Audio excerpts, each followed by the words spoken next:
Hello, FCI residents. This is Tammy coming to you live to your apartments with some events in history that happened today. In 1917, U.S. troops to World War I. President Woodrow Wilson tells Congress the world must be made safe for democracy, asking Congress for a declaration of war and to send U.S. troops into battle against Germany in World War I. This day in 1932, Lindbergh pays ransom. 1932, Charles Lindbergh, whose son was kidnapped, paid $50,000 ransom in a New York cemetery to a man who promised to return his kidnapped son. His son is later found dead after being murdered by Bruno Hauptmann, who was executed. This day in 1941, Africa, Rommel continues advance into Libya.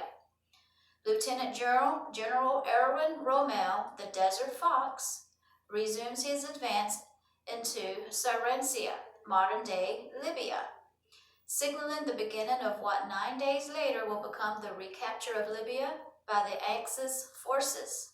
This day in 1956, USA as the world turns.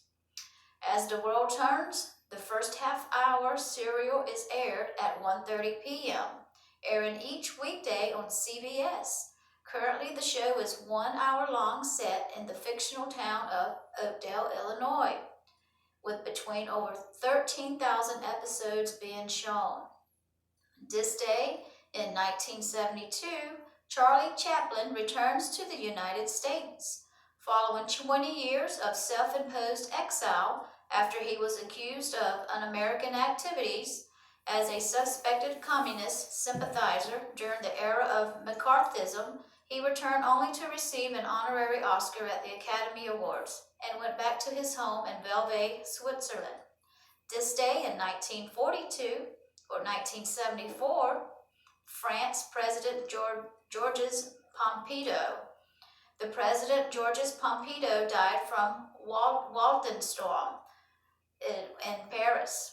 This day in 1977, Red Rum, the diminutive horse with the heart of a champion, wins his English Grand National for a record third time after winning in 1974.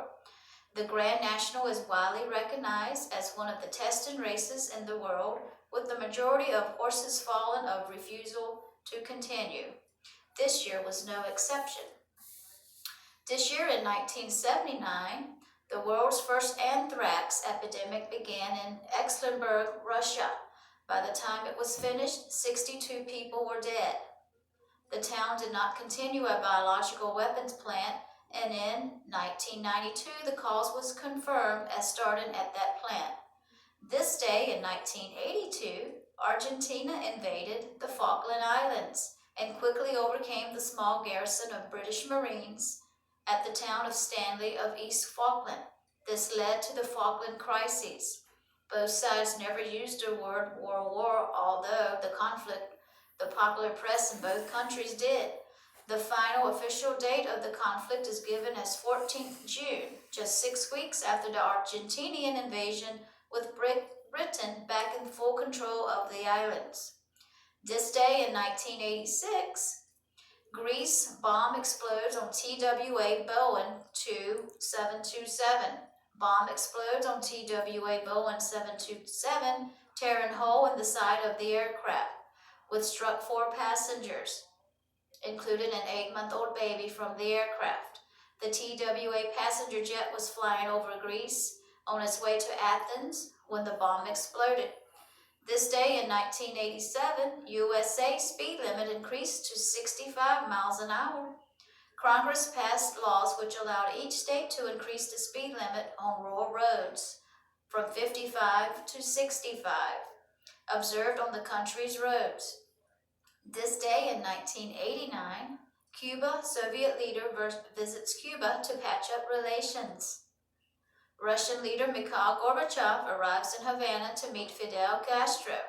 Much of the problems stem from Russia's inability to continue large-scale aid to Cuba due to its economic woes.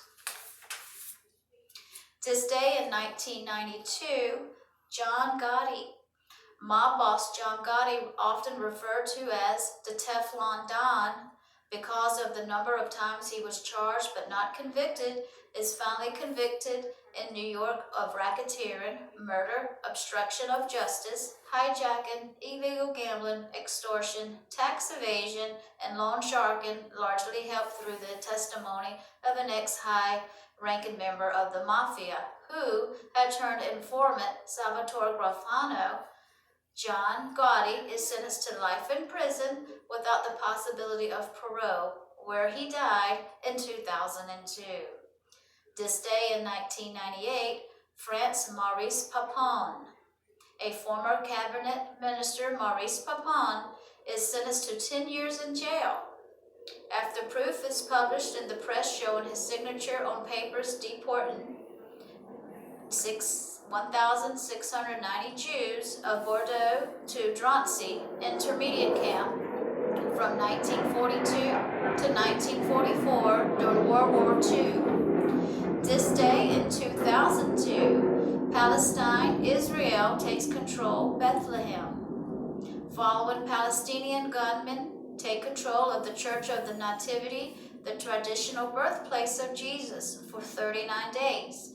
Israelite military seized control of Bethlehem, a Palestinian city in central West Bank.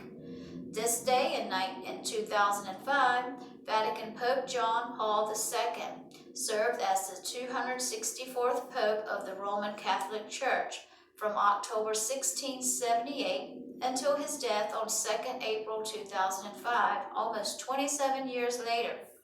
This day in 2006, Iraq-American journalist Jill Carroll is released. Having been held hostage in Iraq for nearly 3 months, Jill Carroll arrives home in Boston. Carroll works for the Christian Science Monitor that is based there and was abducted in Baghdad on January 7th, flown to Boston on a commercial flight from Germany. The U.S. ambassador to Iraq has said no ransom was paid for her release. This day in 2007, Hungary President Bush backs Ukraine and Georgia's membership of NATO. President Bush backs Ukraine and Georgia's bids for NATO membership. He is doing this with regards to European worries on the issue and staunch opposition from Russia. Speaking before NATO's biggest ever summit in Bucharest, the president also urged NATO members to send more troops to Afghanistan and to make the Afghan missionary their top priority. This day in 2008, United States, no Fourth Amendment ties to military operations in the United States. The Pentagon has declassified the 2003 LEGO memo that approved the use of harsh interrogation techniques for terrorist suspects. The U.S. Justice Department Office of Legal Counsel, OLC, memo said President Bush's wartime authority superseded international laws on the interrogation and gave legal justification for aggressive methods, as long as no intended torture was taking place.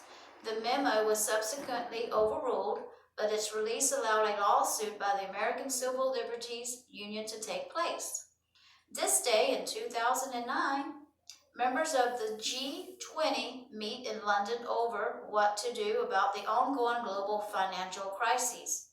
Most countries had decreased interest rates and supported too big to fail banks and industries, but concerns over possible trade tariffs and increasing unemployment still leave economies around the world in jeopardy.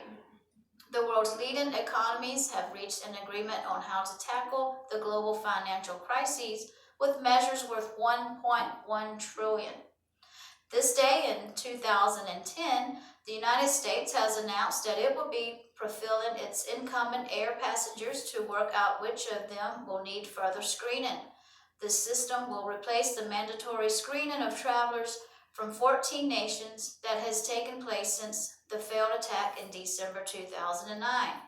Travelers will be selected on how closely they match intelligence on current terrorism threats. The United States began notifying the air carriers on April 1st, and the new protocols are implemented with immediate effect. A senior administration official has said that the profiling of racial or religious characteristics would be used. This day in 2011, a Southwest Airlines flight carrying 118 passengers is forced to make an emergency landing after a hole opened up in the roof of the plane mid-flight. The rupture appeared as a result of metal fatigue on the fuselage. The pilot was able to land safely with only one small injury to a flight attendant. The incident caused many other planes to be grounded, and the inspector for similar problems. This day in 2012, a Southwest Airlines flight carrying 118 passengers is forced to make an emergency landing after a hole opened up in the roof of the plane mid-flight. The rupture appeared as a result of metal fatigue and the fuselage. That sounds like what we just read, didn't it? Yeah. That's what we did just read. Okay. 2013, and this day in history, North Korea officials announced plans to restart activities at the Yongbyon nuclear facility. The reactor at Yongbyon had been shut down in 2007 as part of an aid agreement. The move was the latest in a series of escalated moves toward nuclear arraignment. This day in April of 2014, Chancellor of Germany Angela Merkel officially approved the country's first minimum wage of €8.50 an hour. The minimum wage was set to be rolled out in 2015. Germany had previously relied on unions and groups to be set standard. And born this day, this is our last history fact of today. Born this day in April 2nd, 1914 is Paddington from London, England, UK. 2000 Midhurst, West Sussex, England, UK. Sir Alec Guinness was a British Oscar-winning actor who appeared in multiple movies winning critical acclaim. His roles included Fagin in Oliver Twist in 1948, Father Brown, Colonel Nicholson in The Bridge on the River Kai, Lawrence of Arabia, Dr. Zhivago, Hitler, The Last 10 Days, Tinker, Tailor, Soldier, Spy, A Passenger to India, and possibly his best-known role as Obi-Wan Kenobi in Star Wars. He was respected by his peers in the movie industry for his courtesy and professionalism both on and off set. So that's your year today in history with Tammy. I'll see you next time. Bye-bye.